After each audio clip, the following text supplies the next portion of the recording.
Welcome to the Lair of Secrets podcast, the podcast about gaming and being a geek by two 40-something geek dads. I'm David Moore. I love woodworking, but it is way too cold in my garage to work on anything except for freezing. Also, the weather must be changing since I do have a headache again, and I'd really like to trade that in for the sore knee in the anecdotes, but not. It's my head.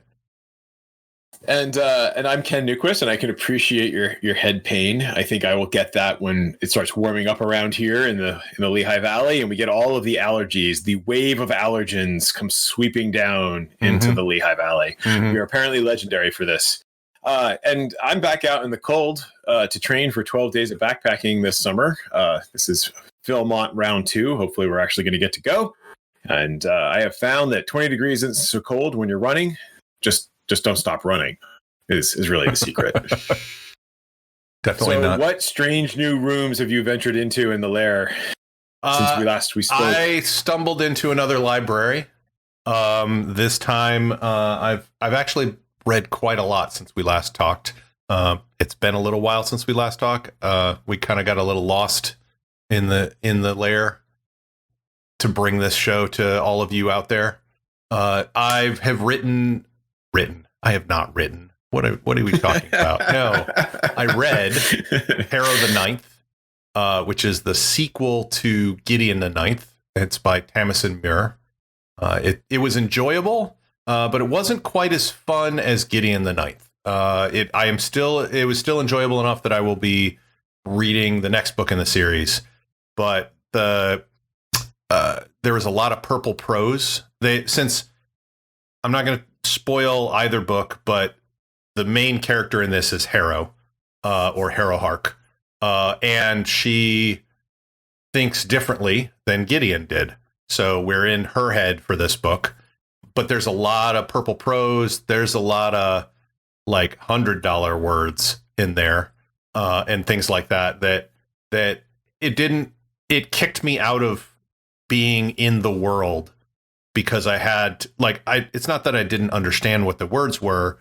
It was just, this is much, the vocabulary was so different that, and there was a lot of extra in my mind, like a lot of extra explanation. That's why I said purple prose, it's paragraphs of it sometimes. And the fact that, how do I not spoil it?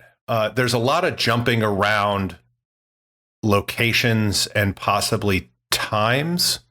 And so that mixed with the purple prose made the book in certain places very difficult to read.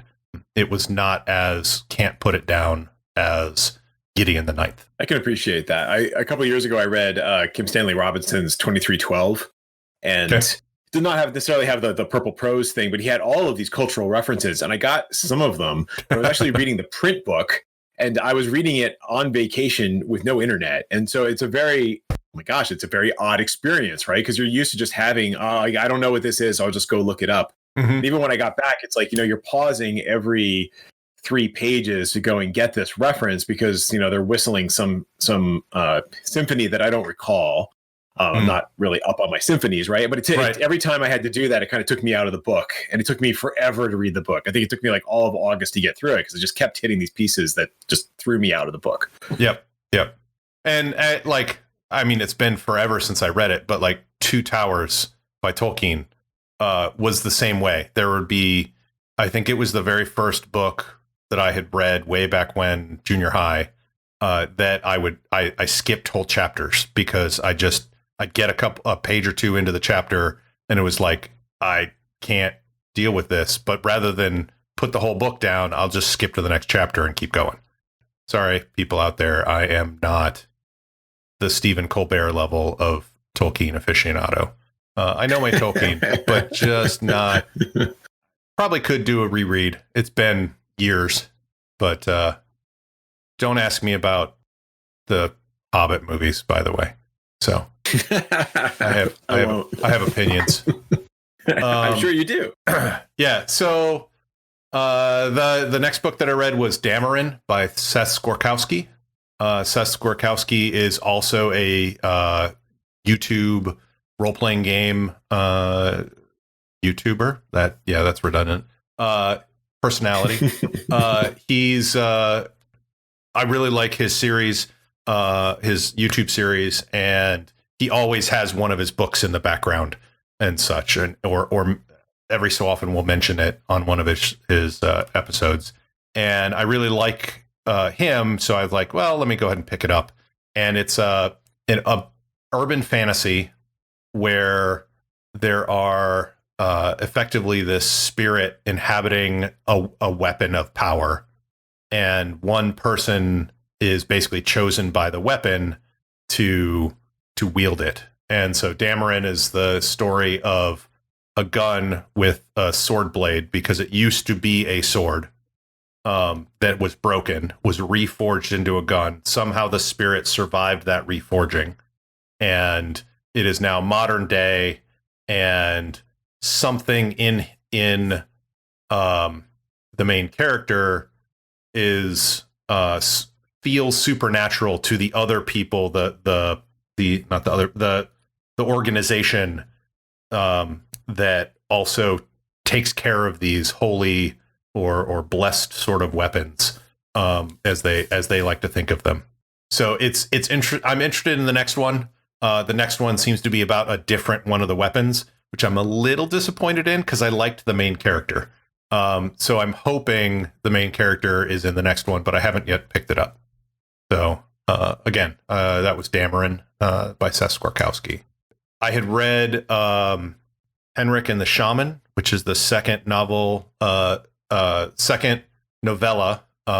in the Penrick world, in the World of the Five Gods setting, where Penrick is inhabited by this really long-lived demon who, every time this demon jumps, like when the host dies, the demon will try to jump to another entity.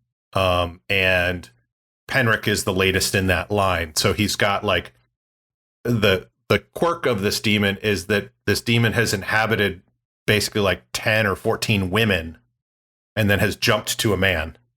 And so he's got all of these female perspectives in his head, who are very interested in the male perspectives of things because this demon's never been a male, but also some of the memories and the personalities from the hosts also go with the demon. And so Penrick and the Shaman is a good one. They're kind of like little mysteries, little fantasy mysteries. Just thought there's a couple of BBC series with like a monk who's a mystery solver, and I can't remember the name of it, but it kind of gives that vibe to it, and it's good. I like it. Definitely gonna pick up the next one of that.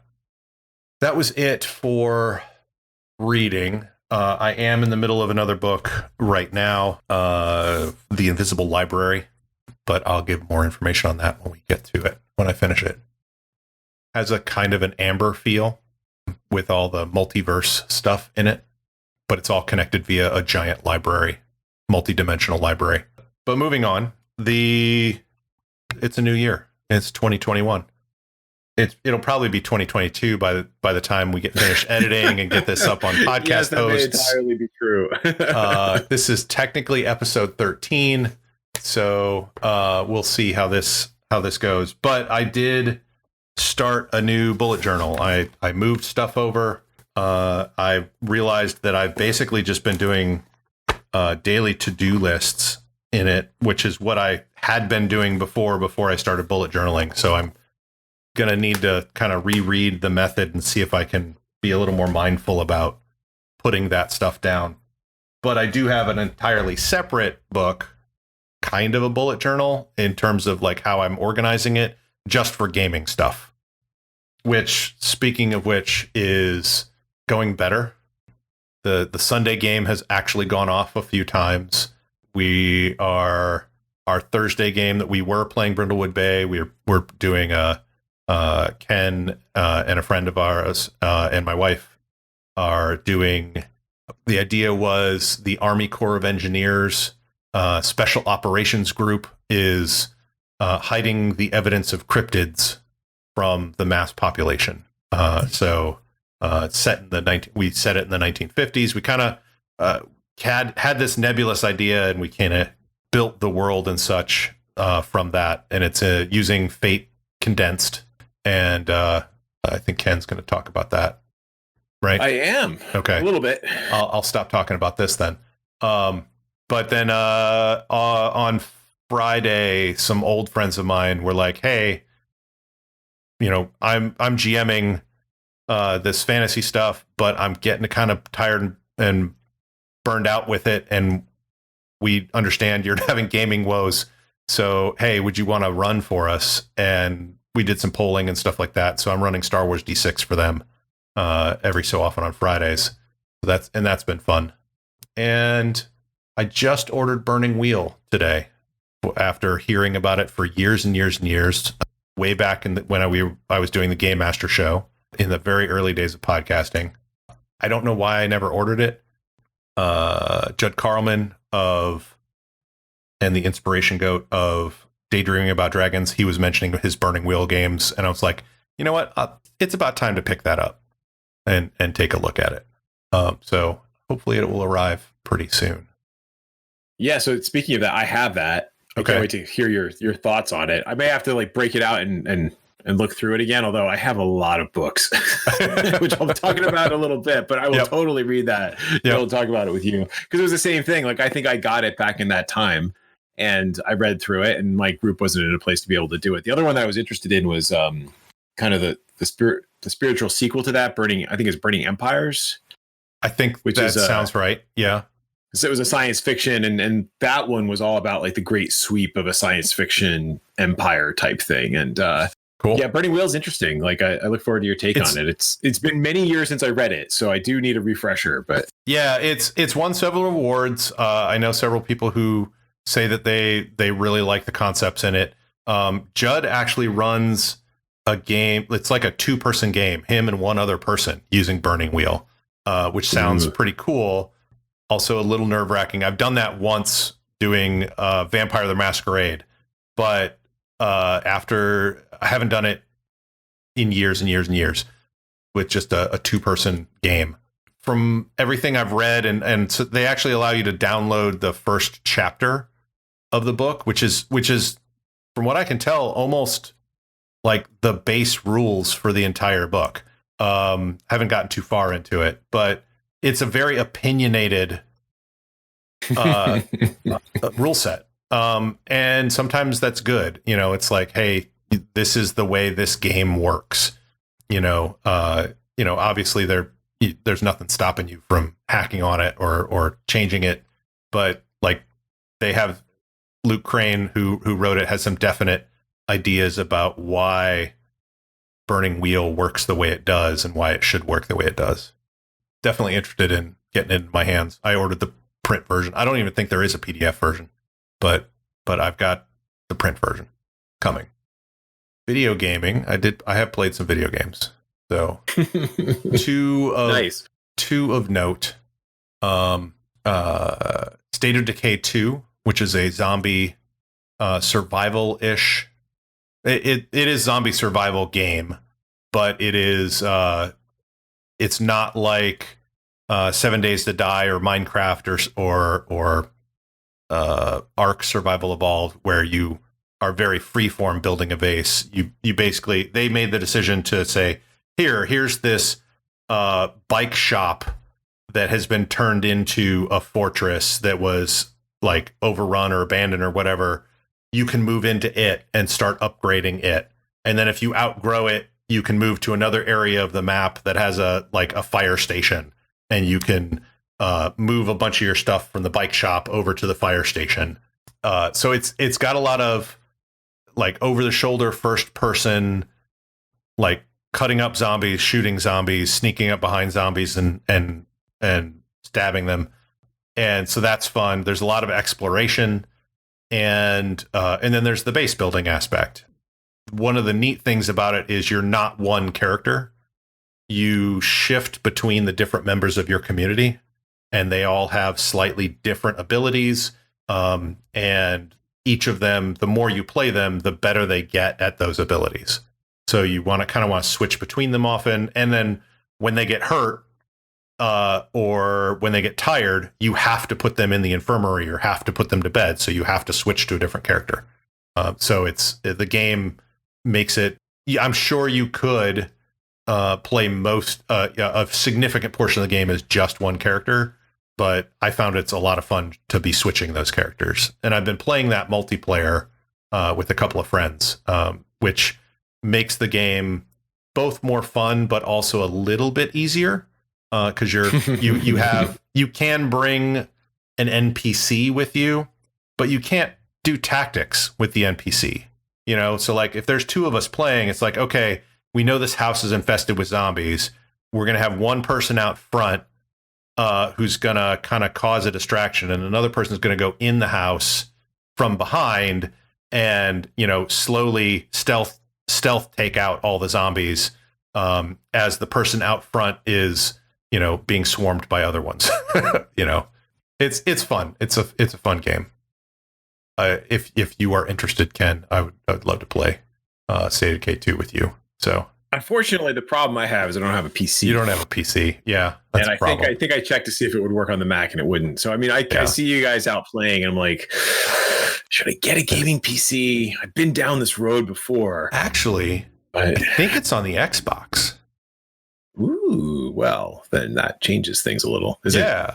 If it's cross-platform, that might be. I think it is. We'll have to look. That might be an option. I just realized because it requires the Xbox app for the Windows machine to do matchmaking and multiplayer. Huh. So that bodes well. And it definitely has controller support because my friend Chris always uses his controller. Whereas I use internet for research. I use the keyboard and mouse when I'm running around with the character. But as soon as I get into a vehicle to drive, I grab for the controller because trying to drive a car in any game with WASD as your only controls is horrible. Yeah. So I see something else that you want to talk about, which I am totally not playing on Xbox because apparently it's terrible, but maybe better for you on your PC. Cyberpunk 2077. Yes, Cyberpunk 2077. So actually, I kind of got pulled away from Cyberpunk 2077 because State of Decay was multiplayer, and I wanted to play with friends when I play it. But yes, I have played Cyberpunk 2077.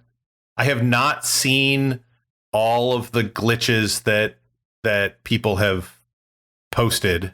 I have seen a couple of NPC. I've seen an NPC or two suddenly teleport in, and then not move and kind of across the screen without moving their legs.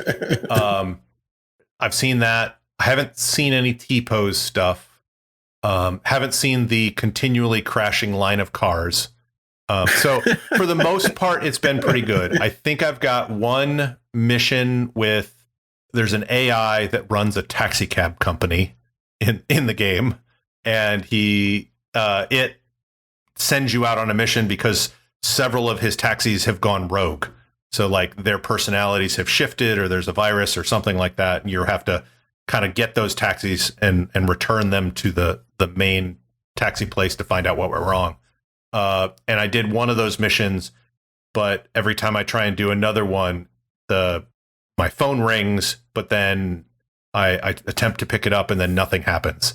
And then I can never find I find the taxi, but then nothing happens with that taxi. There's there's supposed to be the rogue AI that's in that taxi is supposed to talk to you, but that never happens. So I don't know exactly what's going on with that.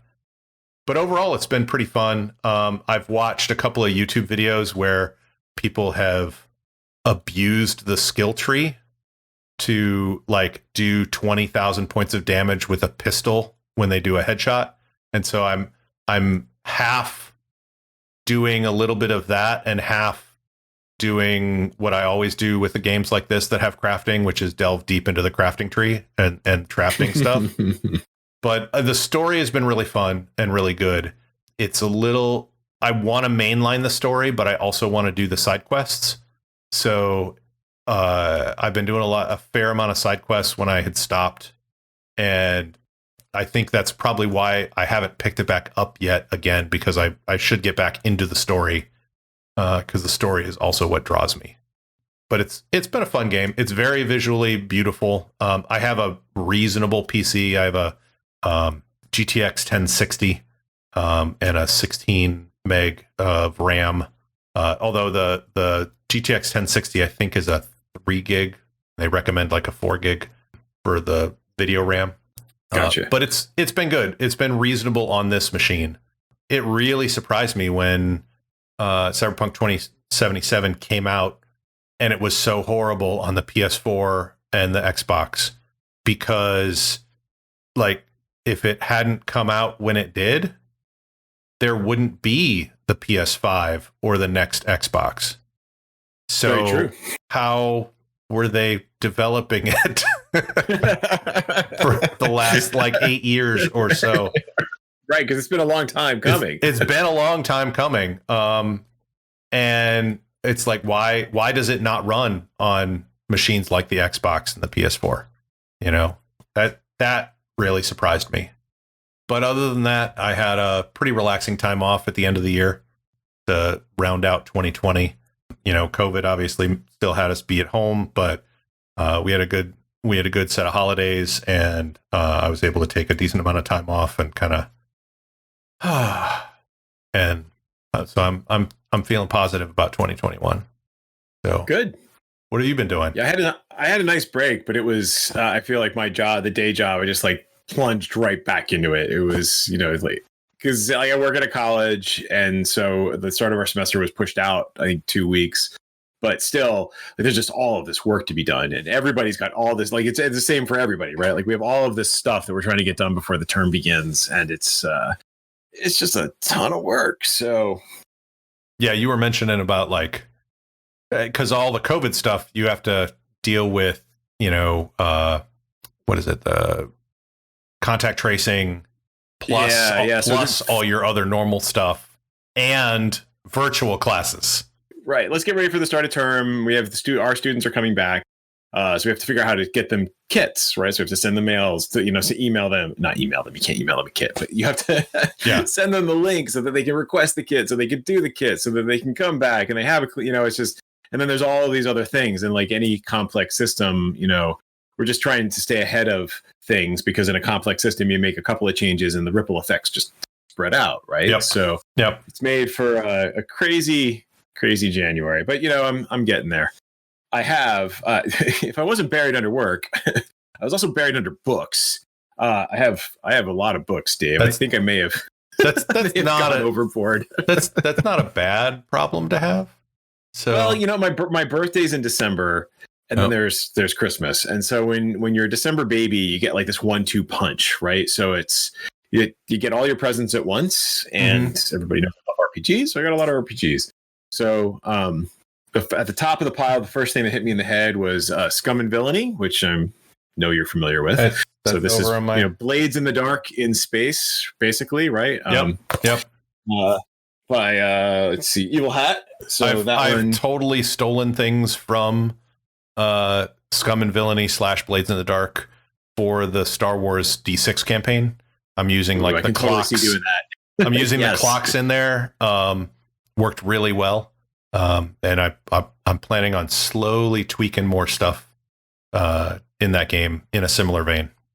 So then I got Tome of Beasts, which is this massive book of monsters by Kobold Press. Cool. Lots of monsters for 5th edition. I am a sucker for monsters. I love buying monster books.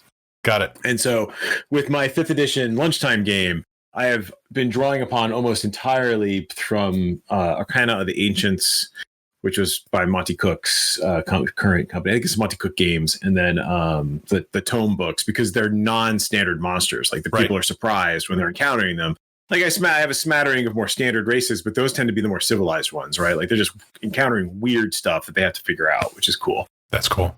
I got the Icewind Dale, Rime of the Frost Maiden, which I'm showing David these books. You guys can't see it, but someday I'm practicing for when we live stream this, right? Right. So I got this because the inspiration, I understand, is it's basically horror Dungeons and Dragons in the frozen north of the Forgotten Realms. And so I may never run this, but I'm intrigued by the premise and their inspiration. A good chunk of their inspiration was The Thing. Yep. Which, That's, you know. Yeah, the John Carpenter's The Thing, I would imagine. Yes, John Carpenter's The Thing. Which is excellent movie. Still holds up today. Oh, yes, it does. I mean, I think the practical effects are truly astounding. Yep. And if you want to start yet another game, I would play that. Indeed. I don't have to show you. I got a box set which made me really excited. It's the Destroyer of Worlds box set adventure for Free League's Alien, the role-playing game, which we talked about Alien previously. Yeah. This is definitely like I'm just squirreling it away for post-COVID, because basically it's an adventure in a box. It comes up with like these really nice one-sheeters for your characters. It's got a two-sided map where the adventure takes place.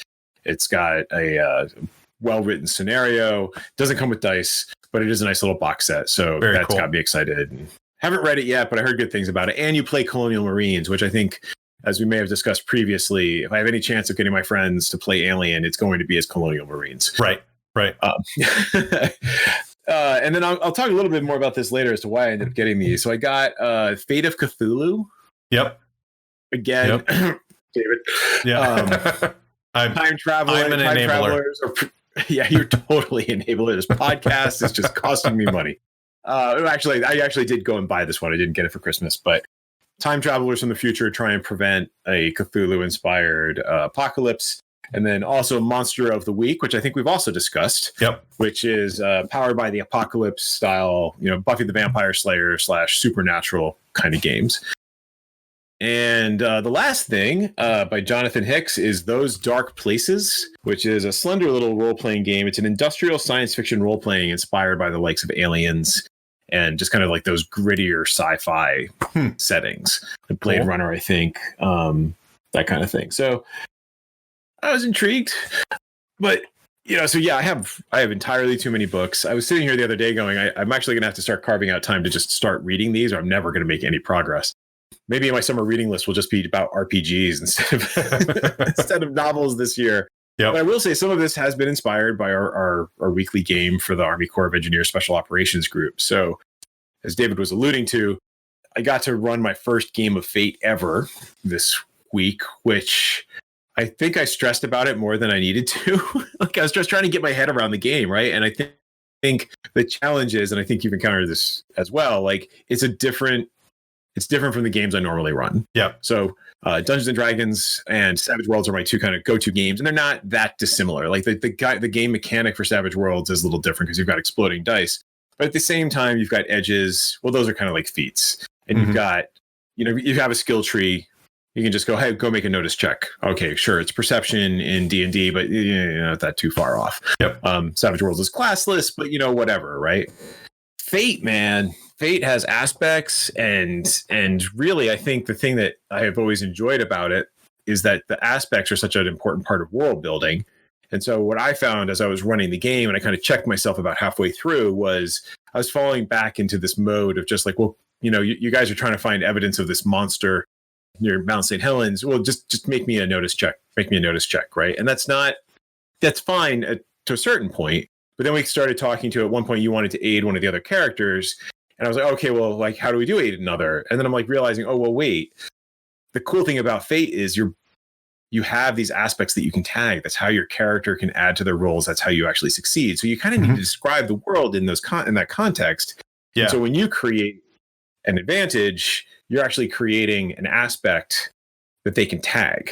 Yep. Right. So it's not just aid another, like in D&D where it just happens, or Savage Worlds where you have to make a skill check. It's, I'm going to make a check, and if I do it, I've defined something new in the world that the other characters can use, which I think is very cool. Yeah, but breaks my brain a little bit. Yeah, so as an example for those out there who may not be familiar with this, so like my character, not good at investigation, but the Dr. Serena, the other character, she is good at investigation, even though she's a marine biologist and we're on land.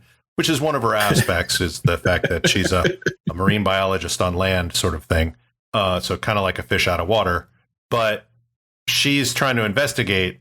So I did, I created an advantage which basically creates a temporary aspect that can get invoked for free for a little while.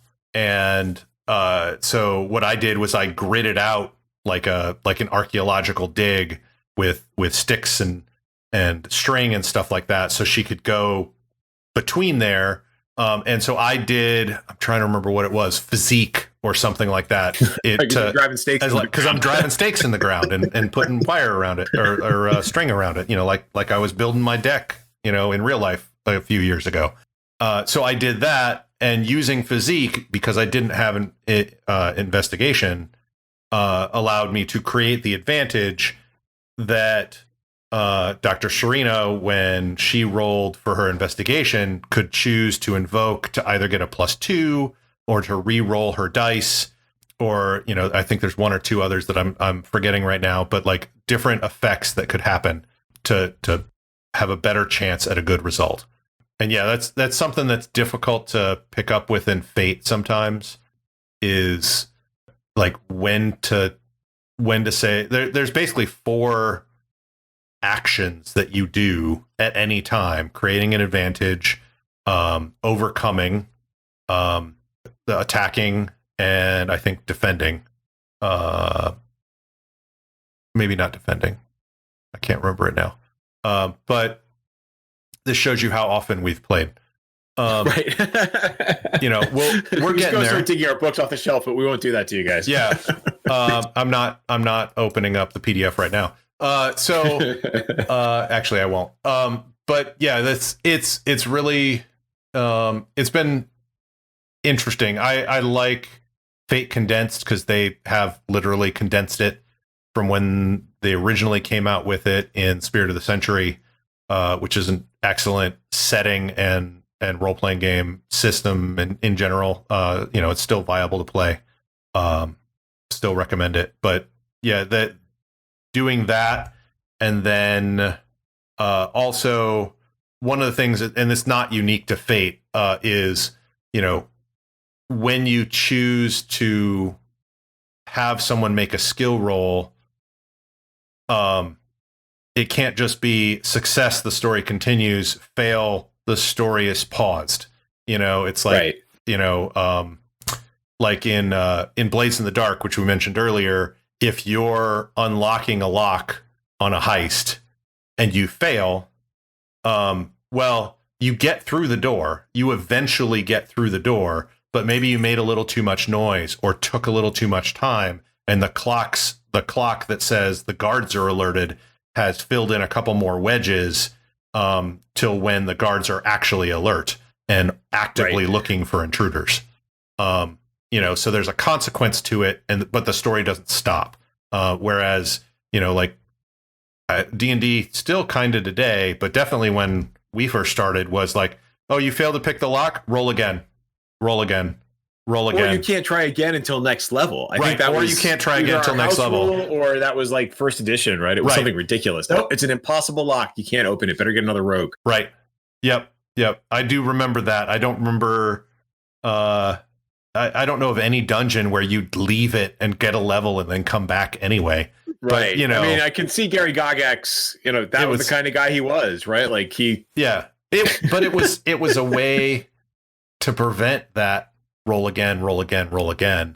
Instead of, oh, okay, we'll go ahead and roll again. We're going to roll on the Wanderer monster table. See what happens. Right. And maybe a monster happens by when you're open the next one. Right. So I think one of the other things I was somehow my Google Home decided that I was talking to it. I don't know why. Sorry. No, that's okay. My device my watch occasionally decides, oh, hey, did you make an internet request? Like I returned these search results for you. Like, what are you doing? Yeah. So anyway, one of the other things I was struggling with, and so I like NPC creation actually in Fate is really straightforward. I was making it harder than it needed to be. It's really just like an aspect and a couple of skills, and if they're more robust or a little more of a challenge, add more skills, add more aspects, right? Yep, pretty much. But also like describing the scene, right? Because we haven't quite gotten to this far in the adventure, but like there's going to be times where like there's going to be elements of the scene that are clearly aspects that you would want to be able to they are available to be invoked to help the PC. Like thinking through this stuff, it's the kind of like world building, scene dressing that you don't necessarily have to do in D&D. Mm-hmm. Right. Like, and so it makes you have to think about that a little more. And that's one of the reasons why I rationalized getting Fate of Cthulhu, because I was hoping as a campaign book, it would give me like some inspiration and fodder for how to, just kind of do the adventures. And also, you sold it really well. I mean, Terminator meets Cthulhu kind of sells itself in my mind. So I mentioned this. I got it in my Sunday gaming group, which right now we're playing D&D. No, wait, right now we're playing Savage Worlds, but we're going to start a alternating D&D game. And I mentioned it, I described it, and one of my friends was like, I will play that in a heartbeat. So I'm like, all right, cool. I've run Time Travel in Cthulhu. I think I found the thing to get guys to play Fate. Yep. I have run a game in that, and it was a lot of fun. So yeah, would play again.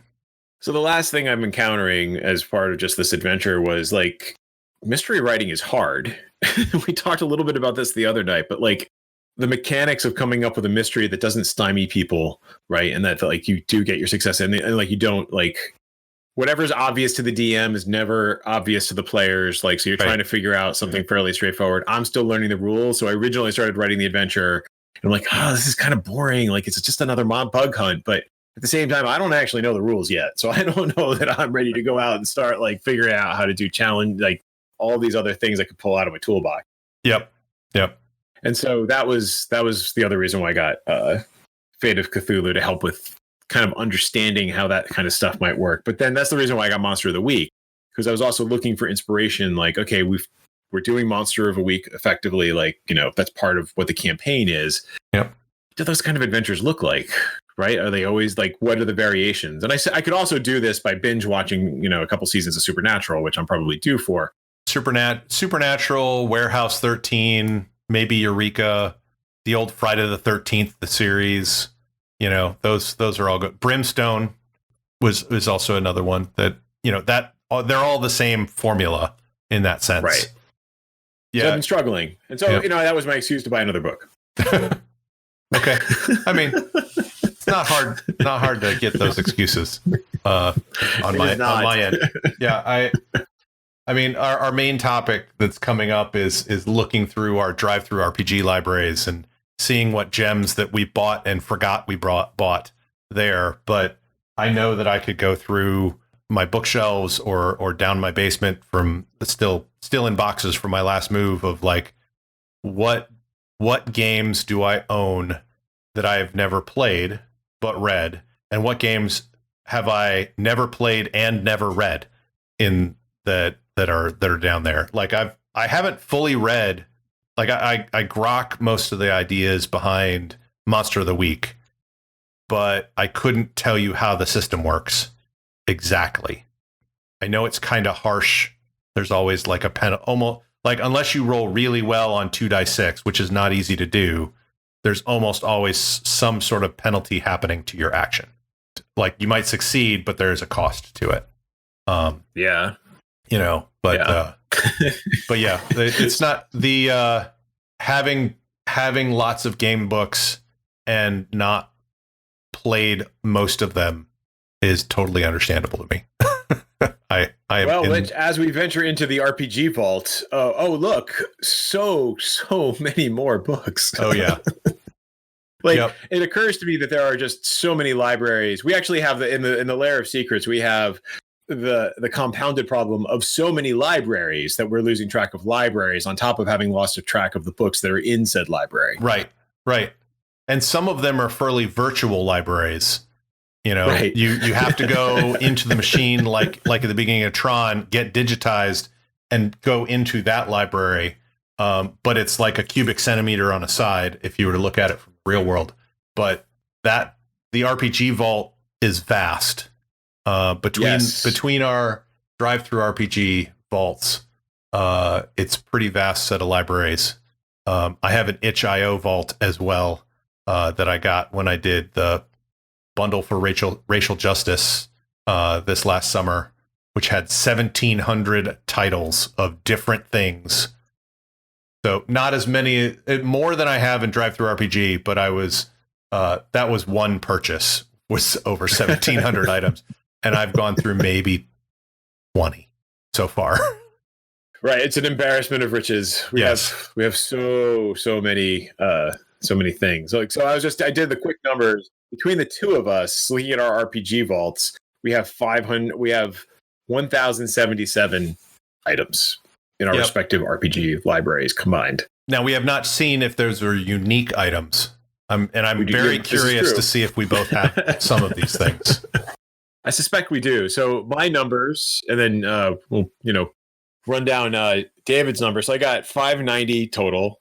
Again, my sources are similar to David's, like through relief bundles. I got a number. I think I probably increased it by like a quarter with the Black Lives Matter fundraisers from over the summer, and a number of Kickstarters. I've contributed to a number of Kickstarters over the years. So that's very minute. Although those probably have a higher percentage of actually having been downloaded than, unfortunately, the bundles. So of the 590 items, 413 were never downloaded, which tells you something. That's like 80. That's like 80%. Yeah, that's a sad percentage. Or close. a little less than 80, but yeah. Not all items are created equal, right? This is including maps and tokens and a variety of other things that I might never actually have a legitimate use case for. But of those, there's 172 core rulebooks. It's a lot of core rulebooks. That's a lot of core rulebooks. 250 fantasy titles, 166 science fiction titles, and 117 horror titles. So a lot of stuff. Yep. You also have a lot of stuff. I do. Not quite as much as you, mainly because since I did the itch.io bundle and other stuff, I did not get the similar bundles that were on DriveThruRPG at the same time. But they were worthy causes. So, I went and donated to those. So, and then got RPG books out of them. So I have 487 compared to 590 for Ken for my total number of items. 254 were never downloaded. So a little more than half. But I think better than I am. Well, I think most of that is because I believe I've only gotten one or two like relief or like hurricane bundles. And so when you get a large amount from that, those may not everything there would have necessarily appeals to you. Right. Or it's something that, I haven't really run a game with it yet. So that's another thing. Kickstarter is another big one. And usually I will get the PDF and print version. So that's another reason why I may not have the download, is because I have the print book. So I'd rather read it if I have a chance. Like I have the Role Player's Guide to Heists, which is an interesting book, but I don't believe I've downloaded it. I've seen I saw a draft copy of it in PDF, but I don't think I've downloaded the DriveThruRPG version. 225 fantasy titles, 126 science fiction titles, 37 horror titles. I'm not as keen a fan of horror as Ken is. But I do have 43 STL bundles. I'll call them bundles because some of them have one model in it. STL is basically the file format for 3D printers. And I call them bundles because some purchases are a single model and some purchases are like all the pieces to print out an in to stick on your table, or different parts to build a dungeon in 3D printed dungeon tiles. I haven't really pulled any of those down recently because, well, COVID, everything's virtual right now, and my printer's broken, unfortunately. I can probably fix the printer. Actually, I know I can fix the printer. It's just how much time do I want to spend on it? And the problem is that the printer I have was a budget printer, so the print bed is not super big. About 2/3 of the models that I own, I can't fit on the print bed and will not be able to print. So I'm looking at moving up printers from the budget one, which is the PrinterBot Play. Unfortunately, PrinterBot went out of business. They were a really good company, but they just did not survive. I'm looking at getting one of the Prusa printers, which are more expensive, but I know the quality rather than a knockoff from like a Chinese manufacturer or someone who's taken the open source plans and tried to make their own. I know that Prusa has the support behind it. Put it that way. And when you order the kit, they give you a package of gummy bears and tell you when to take breaks and eat a gummy bear or two as you're assembling the printer.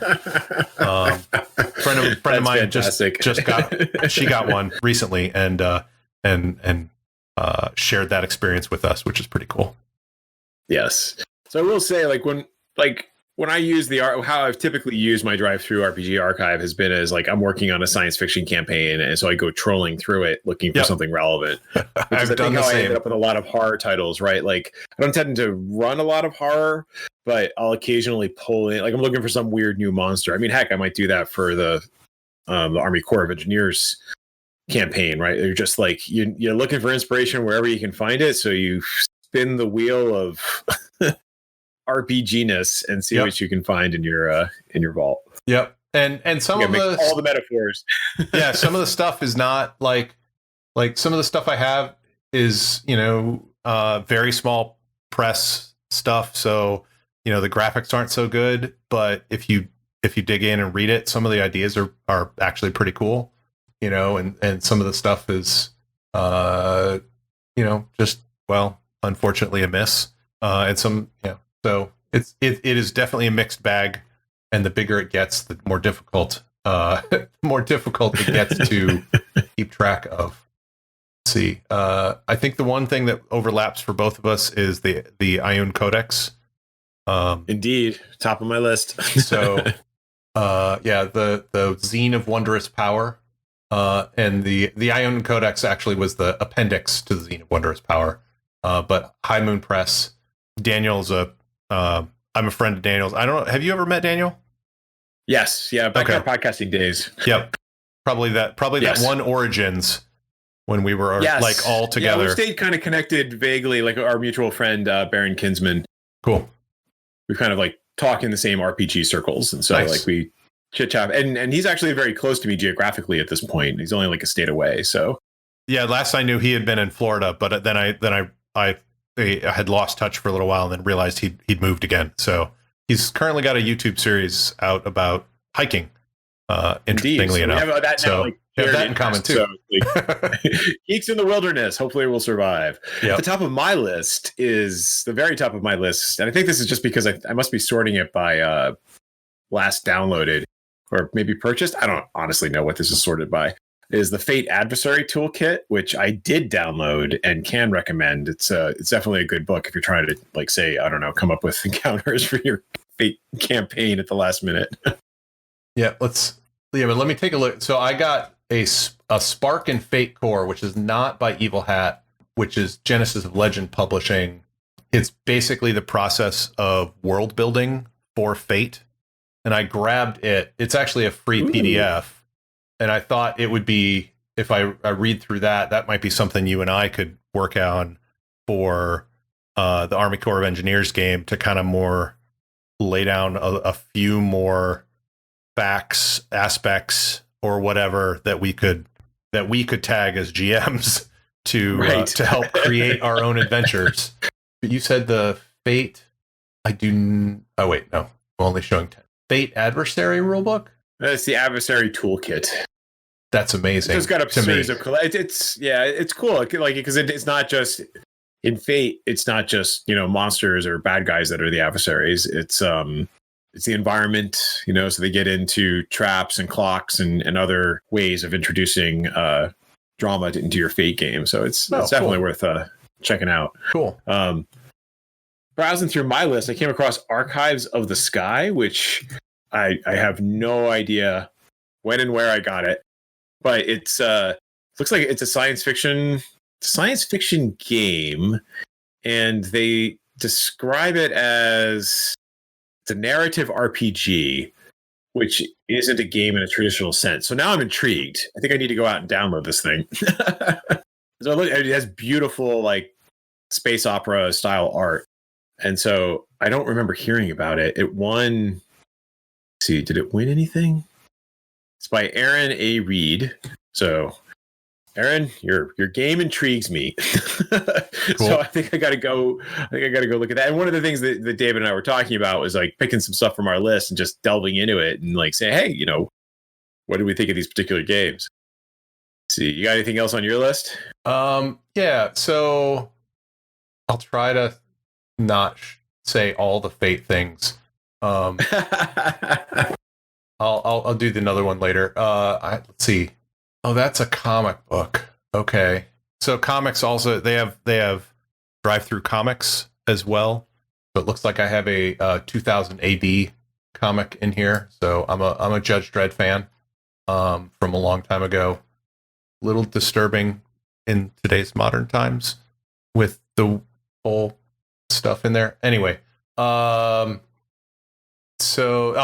other one, we were talking about this before we recorded. Hocus Focus. It's a Dresden Fiasco, which is, so there's a role-playing game called Fiasco, which is, if you know about like Coen Brothers films like Reservoir Dogs or my go-to one, I just forgot the name of, the one set in like Wisconsin or Michigan. Can't remember the name of it, where at one point a person's like feeding a guy into a wood chipper and then the cop comes up on him. Fargo. Yes, Fargo. So like once you get the wood chipper, you know the movie. Right. It's basically, it's like the setup for Fiasco is here's all these people that seem to have some sort of common goal, but they all have their own agendas and things just go wrong. Like I've never heard of a Fiasco game that like ended happily, for the characters. For the players, it's all been a riot, but right. Something's going to go wrong and you lean into that. And so Hocus Focus, you play the evil bads in a Dresden, that Dresden is trying to track down. And I haven't read, I just read the blurb on it, but it seems like fun. I've never actually played Fiasco, and it just seems like, so there's some dark fae and a vampire and another vampire of a different thing or whatever, and they all have this common goal, but they all want it for themselves, perhaps, or something like that, and the pressure of Dresden hunting them, and them backstabbing each other. I'm sure it will go amazingly sideways, and I would love to play that. Yes. Yeah, I will say that the tagline for Fiasco, which I think tells you everything you need to know about the game, is a game about powerful ambition and poor impulse control. Yes. And if you're playing it right, that's exactly how it should go, and it's hilarious and a tremendous amount of fun. Yep. Yeah. Why don't you?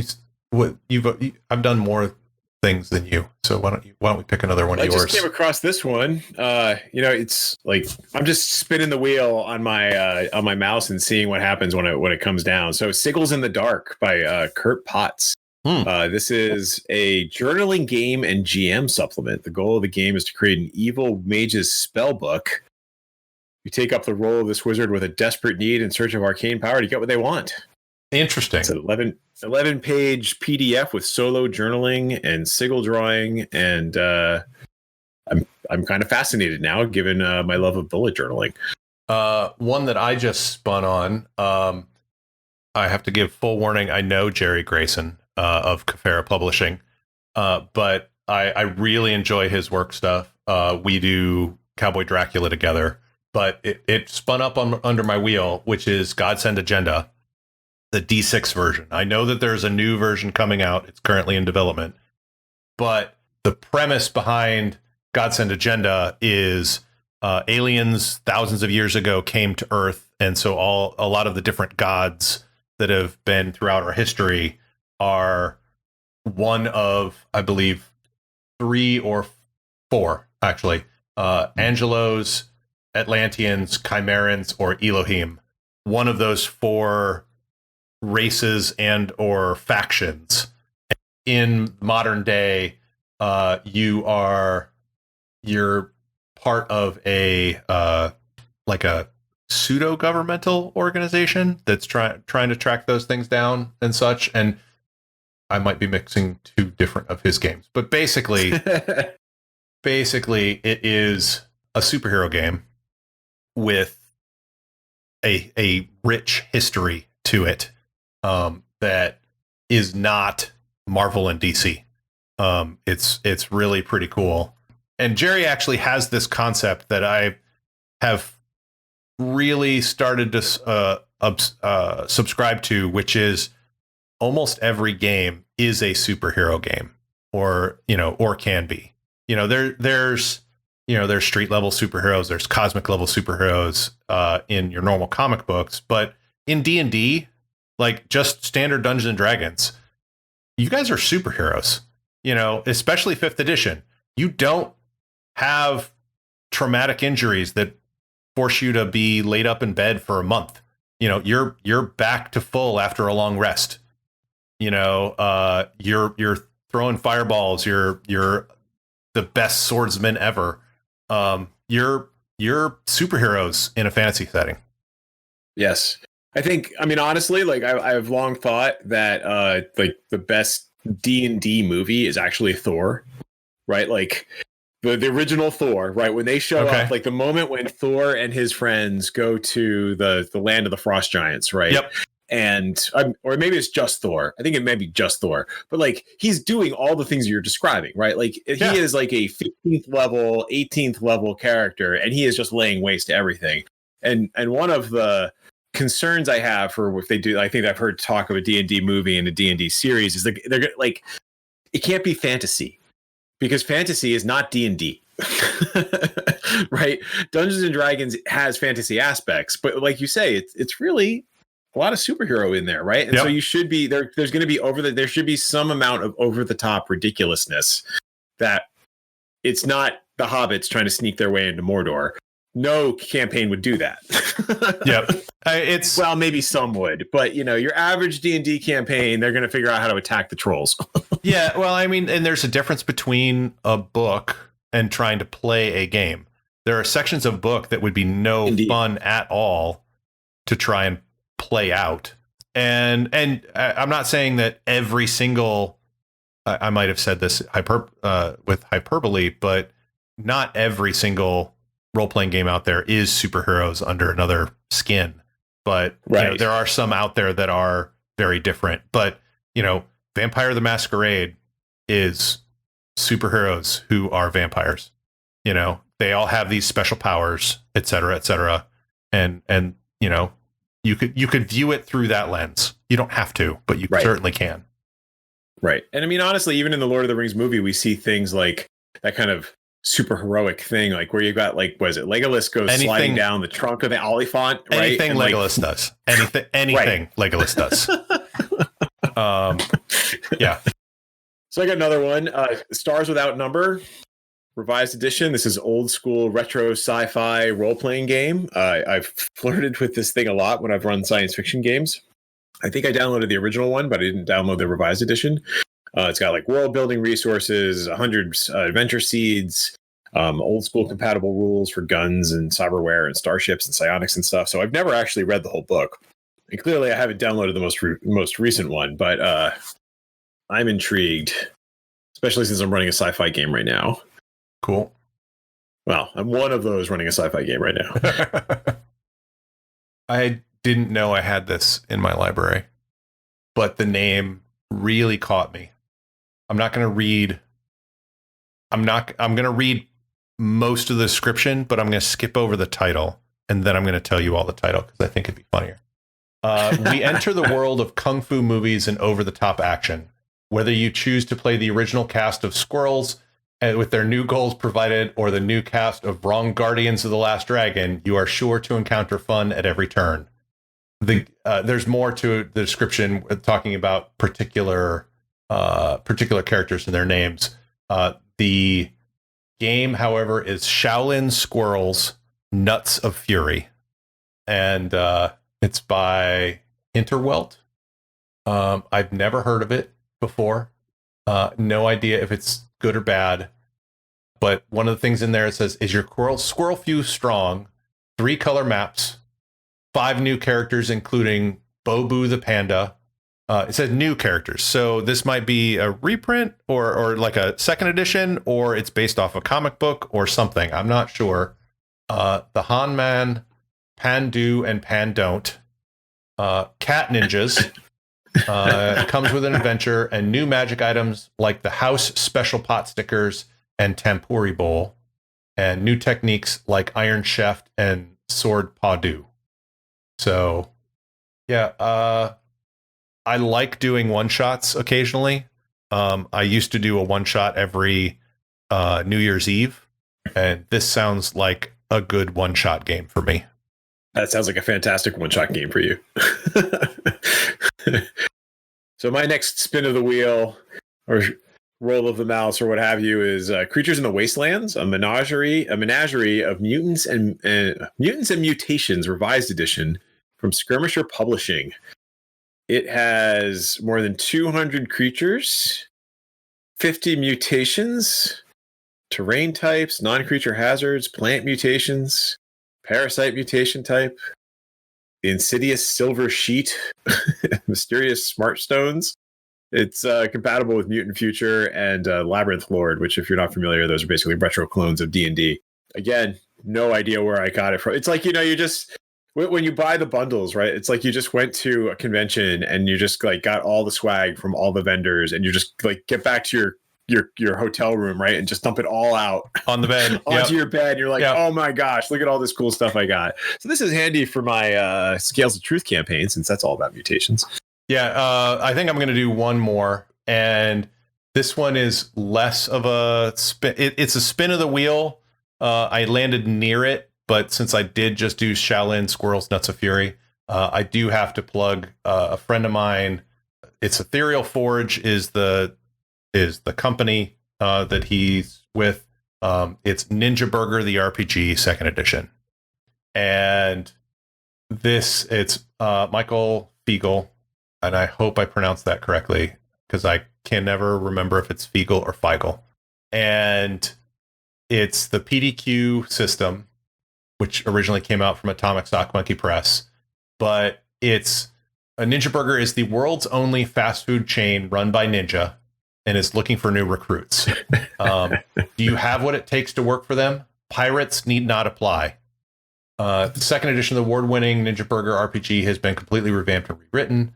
And basically the idea is you are part of the Ninja Burger franchise. You are part of a Ninja Burger franchise, and each of you take the form of like a cook and a driver and a delivery agent and things like that. If you've ever read Snow Crash, with the beginning of Snow Crash with the pizza driver with his I love that. With his super high-tech car, that's sort of idea.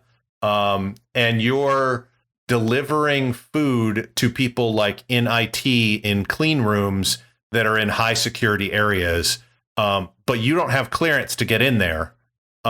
And they're really hungry, so they order food expecting you to get it to them somehow.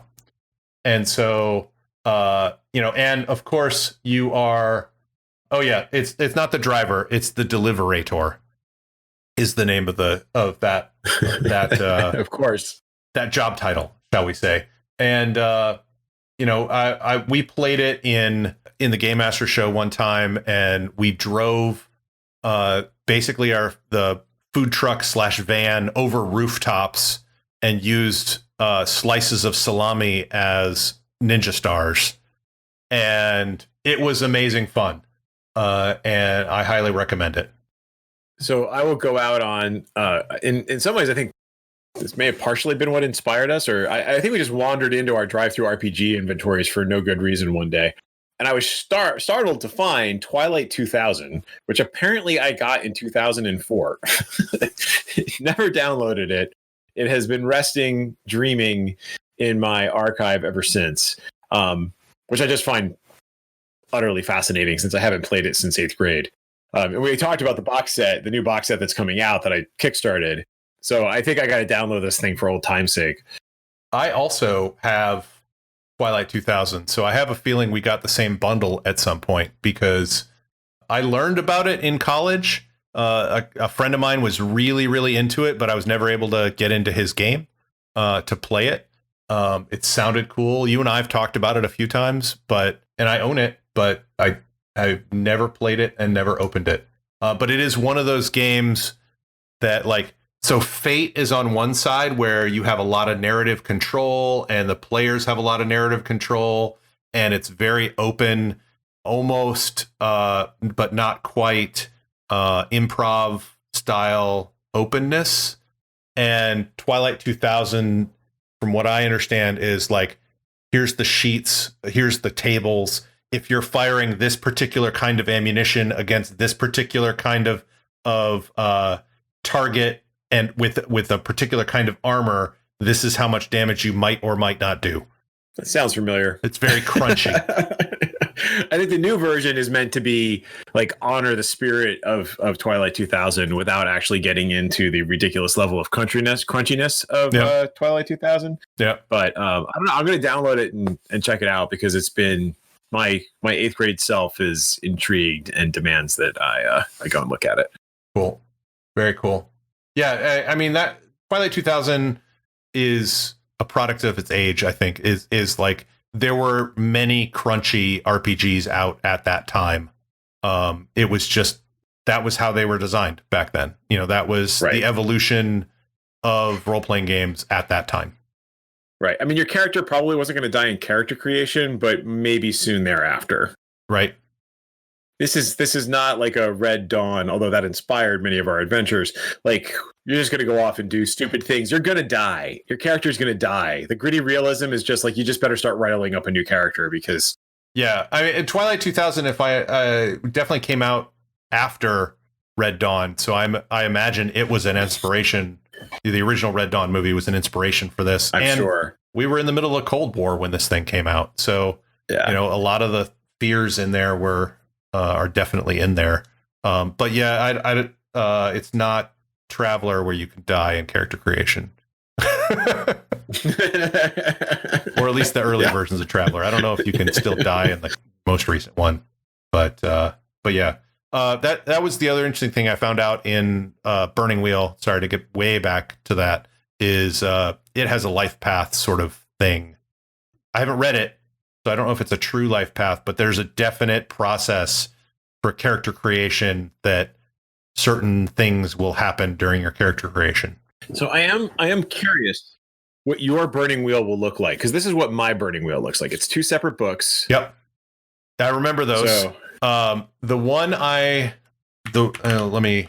am getting is called, I think it's Burning Wheel Gold, is what it's called. Yes, it's Burning Wheel Gold revised, and it combines both those books together. I'm opening my book. Smells like early podcasting. So you have Burning Wheel. There's Burning Wheel, and then there's what's the other one? What's the second book? I have the Character Burner and the Fantasy Role Playing System. Right. Okay. Yeah. So there's the system, and then there's the Character Burner as 2 separate books, and they put it together as one book in Burning Wheel Gold revised. They do now have Burning Wheel Codex, which is as they say, a long-awaited companion volume to Burning Wheel. Insight into building settings and adventures for Burning Wheel, commentary on writing beliefs and instincts, a trove of magical arts, and 5 new sets of life paths: Wizard Burner, Dark Elves, Rodin, Trolls, and Great Wolves. You can play Great Wolves as a character in Burning Wheel now. Wow. Truly a grimoire worthy of wizards and warriors everywhere. So, yeah, I'm not getting that yet. If I haven't read the first one, I mean, I could get the second one, but like, I just can't justify it if I don't have a game to play for it. But, you know, because that works so well for me. Right. Yeah, I'm looking forward to getting that. So I don't know when and or if I will ever play it, but it's about time that I picked it up and looked at it and read it. So I've been interested in it in a while. Yeah. Yeah, I enjoyed it. I mean, I'll have to go back now, like I say, and look at it. But so anyway, yeah, this is the story of our COVID lives. Yep. We have all of the books and maybe some time to read them. Looking inward instead of outward. Indeed. How about that? Indeed. Yeah. So I think we're closing out near the end. I mean, we would love to hear what lurks in the depths of your gaming libraries, whether it be your physical library, your DriveThruRPG library, your itch.io. I actually have a fair number stacked up over on Humble Bundle. Oh, shoot. I forgot about Humble Bundle.